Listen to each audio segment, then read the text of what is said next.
Hi, thanks for coming, you guys. We're excited to be here. And welcome to the Warmer in Winter VIP experience. Let's see, okay, we have quite a few questions, so we'll just dive right in. Okay. Avery from Niantic. Watic? Natic? Niantic. All right. Where's Avery? Oh, there you are. Hi. Did you have a question? She wants to know if you have a different bow for every violin. I don't. I have several bows because I don't know if you know, but maybe you do. Bow hairs break, and so you have to get your bows rehaired a lot. It's like you know, when the sole of your shoe wears out, so you take it to a carpenter. Okay, that's an ancient reference. Not applicable for this situation. Anyways, you have to get your bows rehaired, and so on tour I bring quite a few so that as I start to break through bow hairs, I've got backups. So this one's still good. Yeah, we're still good with that one. Eric from Boston. Yes. If you were to run for president, what's your campaign slogan? I didn't mean to do this would be my... I have to get out of this. I can't imagine... Yeah, jump gone too far might be another good one. I can't think of something, a job I would rather not be than president. That's like a lose-lose situation if you think about it. See, nowadays I feel like it's a lose-lose situation. So yeah, that would probably be my campaign. Help!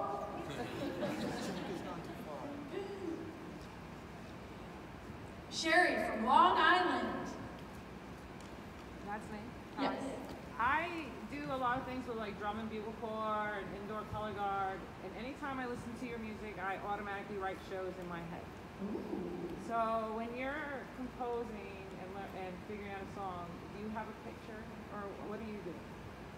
I love storytelling, and so oftentimes I do have like some sort of narrative or a picture in my head. Like when I wrote Shatter Me, I knew exactly the story I wanted to tell. I knew it was about a ballerina, and I like saw that image of the ballerina stuck inside the snow globe. Like I saw it really clearly, and I even told the producer, like, she's trying to get out. At first she doesn't know this, that she's stuck. She thinks it's protecting her. So a lot of times I do really clear like stories.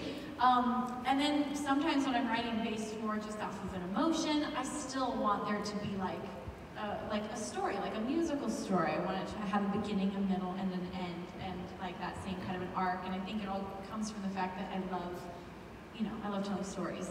And so that's always been a big part of my writing process.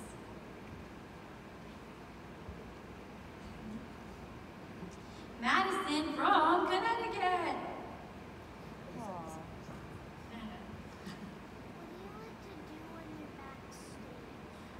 What do I like to do when I'm backstage? What do we like to do when we're backstage?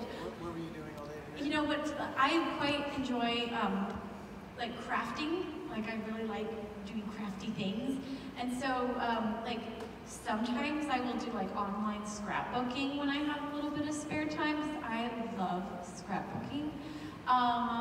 Also, we like to, like, there's a hallway back there that looks just like High School Musical, and so I'm going to try to get, like, my dancers and band, FYI guys, later, to reenact a scene from High School Musical and film it in there. So, like, I just like to do fun shenanigans like that. You know, I also spend a lot of time, like, warming up and practicing and, you know, getting ready for the show. I take it very seriously. So, yeah, but I like to fill the gaps with High School Musical shenanigans today, or, yeah, crafting. John from Boston! Are there any upcoming violinists that you admire and watch that we should keep an eye on? Ooh. If there were, I would not tell you about them because they would be my competition. My enemy. The only one. Let's go talk about Pepsi. Actually, I don't know. Every once in a while, I will see like cool videos, and I'm like, oh, that's really fun. I'm trying to think. There's these guys that are kind of like violin comedians called two-set violins. Yes. And yeah, they make really funny like videos. Like they've done some very offensive parodies about me, but luckily I have a sense of humor, so I can actually they're quite funny. Yeah, they like kind of do violin commentary on like other. It's a very small niche for people that would understand violin comedy, but I think they're quite funny. It's called two-set violins. It's actually like, they had to go to like some like Juilliard or something. They're very good violinists, so they have the clout to be able to, you know, make commentary on violining. So they're very, very good. Richie from Virginia.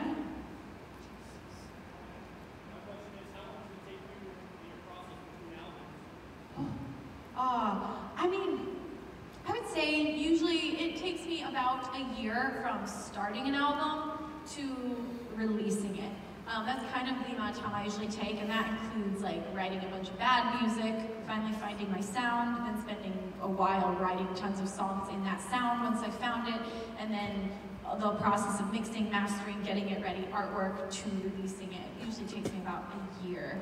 And I'm not the kind of person that writes like randomly. Like I have my writing cycle, and then I stop writing for a while because I kind of need to just like have a break from the studio. I need to go out to shows, experience other things. I have some friends that are musicians that they just prolifically write all the time, and I'm like a little bit envious of that skill. They love it so much, and then it just like pours out of them. For me, that's like the work. I really have to work to write. And so I take long breaks in between so that I can like build up my reservoir of writing ideas. Okay. Krista from Boston.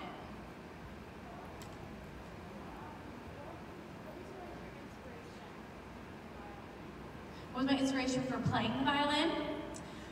You know, when I was a kid, my parents, they loved classical music, and so they would play these like classical records in our home all the time. And as a result of that, I just kind of fell in love with the violin. The violinist always got the solos. I remember this Scheherazade suite was my favorite, and my dad sat me down one day and told me, this is the story of like an Arabian princess, and he told me the whole story that Scheherazade was written about, and I was like, wow, the violin, like that violin told that whole story, and I think that's why storytelling has always been connected to music for me, because my dad like told me these stories about these like classical suites. So that's why I wanted the violin. Brooke from Connecticut.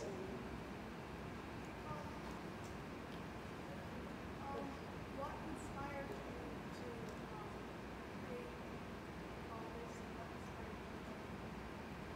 to create all this? To create all of this theater. You know, since I was a kid, I just loved to entertain, and so it's kind of like I'm doing the exact same thing, just on a much larger scale that I was doing kind of my whole life. Like when I was like, I think my first play I ever wrote was when I was 11 years old. It was called Animals Fight for Freedom. I somehow convinced all the other neighborhood kids to be in my play that I wrote, started, and directed. It's terrible, of course, you know, we performed it for our parents. But I've just, my whole life, I've been like, gathering people together and trying to entertain. And even my high school friends, they always joke that like, the same thing that Lindsey was doing in high school is basically what she does now. It's just a much bigger scale. Like I was in a rock band, and I was always making music videos with my friends. I thank my lucky stars that YouTube was not a thing when I was in high school. My career would have been over before it began, because I was like constantly making these videos and like trying to share them. So there was no platform at the time, thank heavens. But yeah, so I'm kind of just a product of the person that I have always been, and I just love to entertain. David from Midfield. Middlefield. So I've actually been a fan since your initial tour at Toad's Place, like 5-6 years ago. Oh, you were at the show at Toad's Place? Yeah, with one monitor. Wow. So How long time ago. This is a very different show back then. Have you been to a show since? Yep, I went to, this is the second time seeing this show, Uh-huh. as well as when you were in Wallingford at the Oakdale. Okay, okay, so you've seen some shows since. Toad's Place, yes. I'm actually going to change my question, so. Okay. Is that okay? Sure. Okay. Your Artemis album has a very different tone in terms of like the rhythm, like the Ken Nation, and how from all your, what inspired that tone from the highs and the lows? Like with Artemis, you start off with a lot of the strokes, and then it kind of gets higher and then lower. I love it. I think it's your best work done. Why, thank you. So I'm just kind of curious where that inspiration came from. Yes, there were kind of twofold things that inspired the Artemis album. One was I was really excited when at the very beginning of the album, decided I was going to call it Artemis, because I was really inspired by like Artemis, the goddess of the moon, and she's the goddess of the hunt, and I felt like there were two really distinctive sides to her and what she represented. And you know, there's this like very fierce side where she's the goddess of the hunt and she always shoots a bow and arrow, and then there's this very soft, nurturing side where she's the goddess of the moon and light and fertility and bringing light to darkness, and that's very like a calming. So I thought that was really cool that she had these two distinctive sides to her, which I tried to express musically. I also really focused on trying to make it sound like the phases of the moon. Some of the songs are full of light, some of them are like kind of more dark and shadowed. And then secondly, I was writing a story as I wrote this album. You know, I was working on a comic book, and so the comic book was inspired by the music, but also twofold. Sometimes I would get ideas for the comic book that would then inspire the need for a certain sound or a certain song to kind of fill that part of the story that hadn't been musically represented. So it was really fun to write in a very different way like that, which I've never, you know, I've always had little vignette stories that I would tell maybe per song, but never an overarching theme that stretched through the whole album. So, yeah. All right. Okay. I think that is all our questions. Whoa, now my hands are super sweaty. My hands always get so cold in meet and greet that I have a hard time playing, so we tried today. I got some hand warmers. Now my hands are sweaty. Yeah, I like it. Okay. Okay, so we're gonna play you guys some songs right now. I'm gonna let you guys choose for the first one. These are both songs from the Artemis album. And so, do you guys want to hear Underground or Artemis? And you can, by way of applause and cheers, we got, who wants to hear Underground? Who wants to hear Artemis? Yeah. Woo! Okay. Artemis, it is. This was actually the first song that I wrote for the album. First song I liked. That I was like, oh my gosh, because every time I go to write an album, I always write a bunch of not really mediocre music while I'm trying to like find my sound again. And it usually takes one song to make me realize, okay, I still got it. I haven't lost my touch. Every time I'm like, how did I do this in the past? How did this ever work? Just gotta fight through and find it. So this is Artemis. Thank you.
one of those cases where I was first inspired by the story, and I had just always really wanted to make like a steampunk western themed music video, and more particularly, I just had this idea that there needed to be a story told of a a battle of music in the middle of a western town, like a western showdown, where a guitar slinging outlaw comes in, and then there's this violinist that's just trying to protect her town.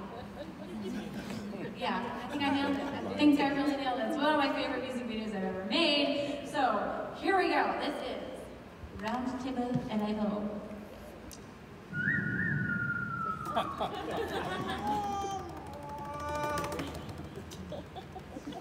Oh, come on. Not even a big laugh.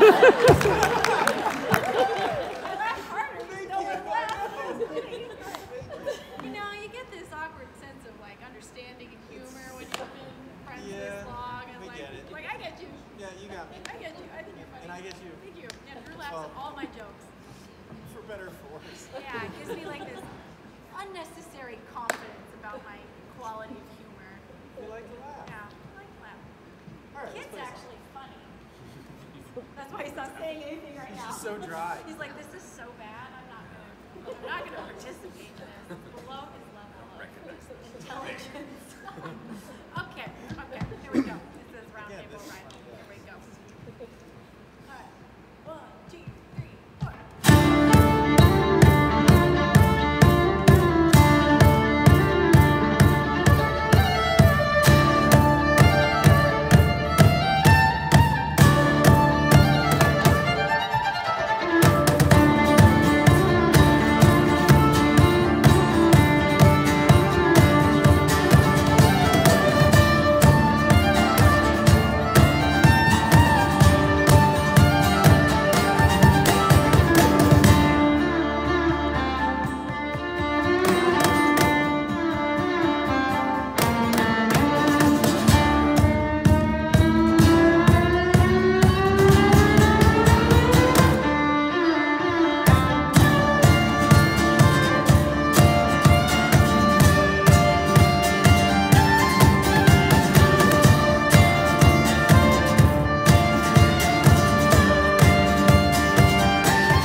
with you. So stay tuned. We'll be back soon. Thank you so much. Thank you.